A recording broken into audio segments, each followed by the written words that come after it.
Good evening, good afternoon, good morning, depending on where you are in the world. This is Joe Nicasio, your business mentor, and we're going to continue this series of Poverty Ends in the Mirror.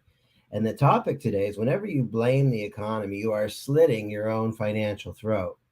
Whenever you blame your parents, you're slitting your own financial throat. Whenever you blame the politicians, you're slitting your own financial throat. So, yes, it's true. The economic environment is tough. No, depending on where you are in the world, it's tough everywhere. It's tough in the US, it's tough in Pakistan, it's tough in Bangladesh, it's tough in India. You know, so it's true, the economic environment is tough.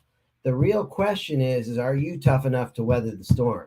You see, we're currently going through an epidemic of blame. Blaming the economy, blaming COVID, blaming your parents, blaming the fact that you were born in a poor country. This is time to look at yourself in the mirror with strict eyes because poverty ends in the mirror. Okay, it's time for you to look at yourself with strict eyes and be accountable for your own results. Life gets better when you start to realize you're the source and the creator of your world, your reality. So ask yourself these questions. Can I improve my skills at lead generating? Can I improve my skills at business? Can I improve my skills at selling? Can I improve my ability to tell my business story more effectively? Can I improve my ability to nurture my clients? Can I close the sale better? The truth is we can all do better. That's just the truth.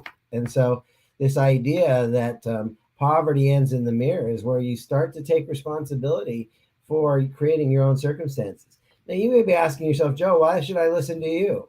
It's a fair question. I've personally been through my share of financial storms. I've been through the fires of financial hell. I've been forged by the fire, and it's made me stronger. I'm a phoenix. Someone's risen from the ashes. Plus, for the last 20 years, I've been helping others turn around their business hell into more profitable scenarios.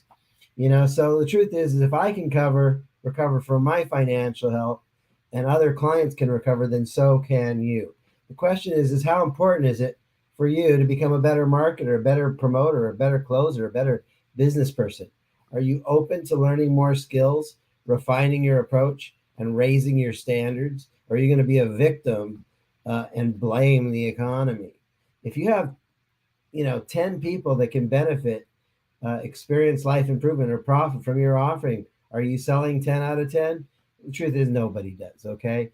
But that's not the point. The point is no matter how good you are, there's always room for improvement, okay?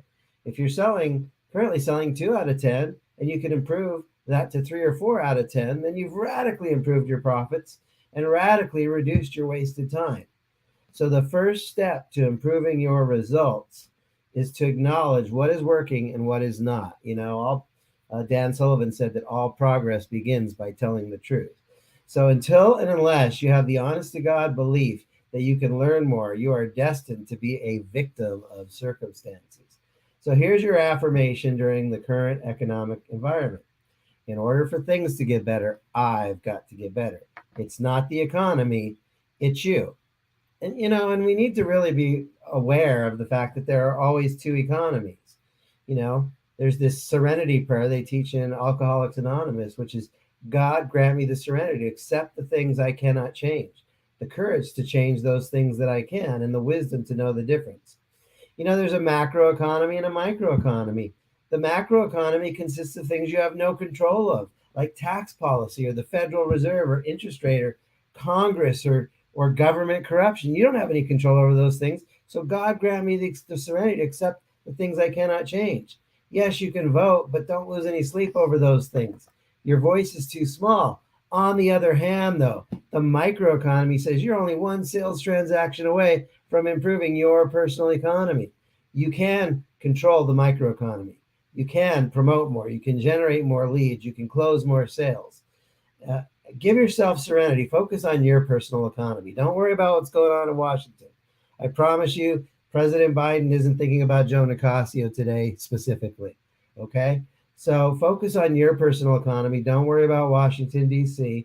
Quit blaming the economy and take some responsibility. This wisdom will allow you to sleep much better at night. So, look, poverty ends in the mirror, and And prosperity begins when you start taking responsibility, saying, if it is to be, it's up to me. I'm the guy in the mirror, and I'm the one that's going to make a difference. I can't blame the government. I can't blame my parents. I can't blame the country I was born in. I can't blame. It's always pointing the finger at someone else. But poverty ends in the mirror, and prosperity begins in the mirror. So I want to suggest that if you want to turn your financial situation around, look in the mirror, okay, and stop blaming others and take personal responsibility. Say, look, in order for things to get better, I have to get better. Look yourself in the mirror. All progress begins by telling the truth. So start being honest with yourself and stop focusing on what you can't do and focus on what you can. This is Joe Nicasio, your business coach. Poverty ends in the mirror. Prosperity begins in the mirror. God bless you. God wants you to prosper. God wants you to be a good provider. God wants you to be more self-reliant. So keep the faith, do the good work, and plant the seeds and reap the harvest. God bless you. Have a great evening.